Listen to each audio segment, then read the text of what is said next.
Por favor, deixe o like, se inscreva em nosso canal, deixe o joinha, compartilhe esse vídeo.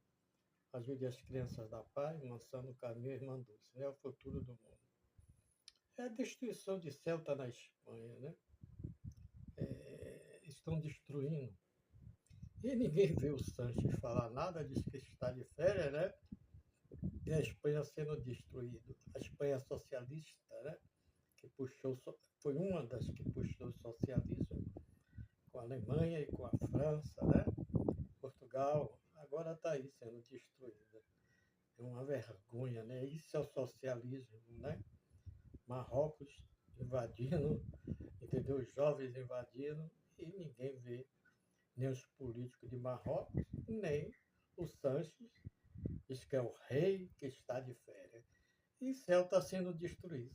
Essa é a grande realidade, o que é o socialismo no mundo. Ok? Fica com a Adonai.